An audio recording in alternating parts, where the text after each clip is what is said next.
Assalamualaikum warahmatullahi wabarakatuh. Halo semua, perkenalkan nama saya Salma Sasmiarni dengan NIM H052441.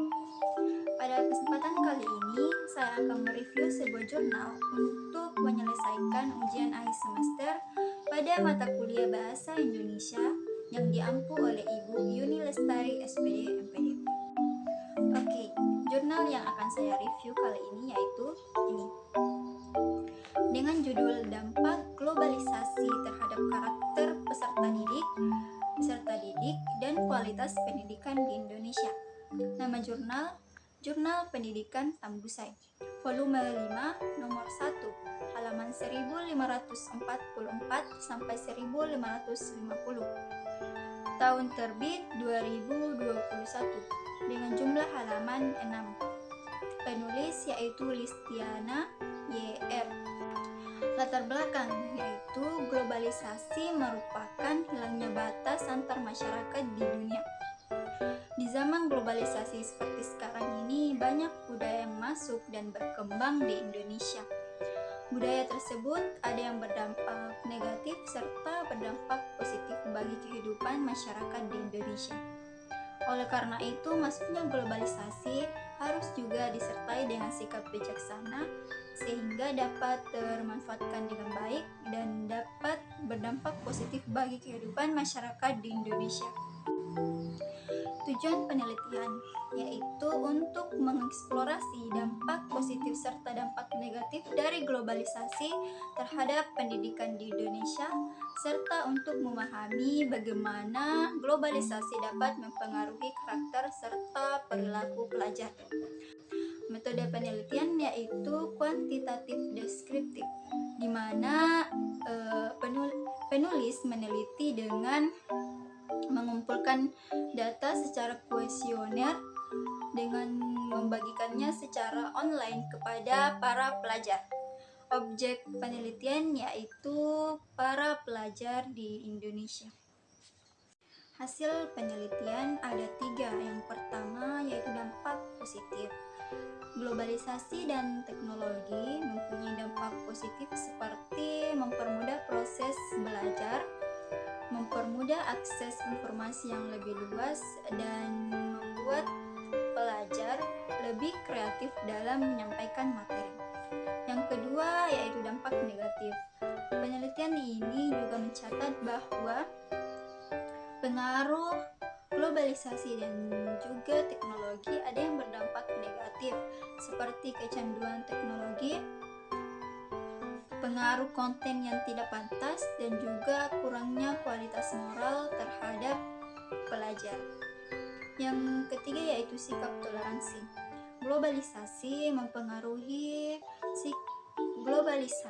bisa meningkatkan sikap toleransi pada pelajar dan juga cara berpikir yang lebih modern terhadap pelajar. Kelebihan penelitian ada 2. Yang pertama yaitu relevansi. Penelitian ini sangat relevan dengan kondisi pendidikan saat ini, termasuk di tengah berkembang pesatnya sebuah teknologi. Yang kedua yaitu data yang representatif. Pembagian kuesioner memungkinkan pengumpulan data dari semua responden dan juga memberikan sebuah pandangan dari semua para pelajar. Kekurangan penelitian ini juga ada 2. Yang pertama yaitu pendalaman analisis. Metode kuantitatif deskriptif mungkin kurang mendalam dalam menganalisis sebuah dampak dari globalisasi. Penelitian kualitatif dan campuran mungkin lebih dapat untuk mengetahui atau mencari dampak dari sebuah globalisasi yang lebih mendalam. Yang kedua yaitu fokusan terbatas. Penelitian ini hanya berfokus pada aspek pendidikan, sementara dampak globalisasi masih banyak, terutama pada aspek sosial dan juga aspek ekonomi yang mungkin belum tercover dalam penelitian ini. Kesimpulan dari penelitian ini yaitu jurnal ini memberikan wawasan yang berharga terhadap dampak globalisasi terhadap kualitas pendidikan di Indonesia. Meskipun banyak dampak positif dari perkembangan teknologi dan juga globalisasi, tetapi terdapat juga sebuah tantangan yang harus dihadapi, seperti kecanduan teknologi dan pengaruh konten-konten yang tidak pantas perlu diatasi. Penelitian ini juga dapat menjadi sumber penelitian untuk lebih mengembangkan kualitas pendidikan di Indonesia, terutama di era globalisasi pada saat ini. Oke, dalam jurnal ini juga terdapat kesalahan penulisan EYD. Kesalahannya yaitu yang pertama, seharusnya ditulis dengan seperti ini, karena kata tersebut merupakan kata berulang. Kesalahan yang berikutnya yaitu ini, seharusnya kata serta diubah dengan dan untuk menghubungkan dua ide yang setara. Contoh perbaikan.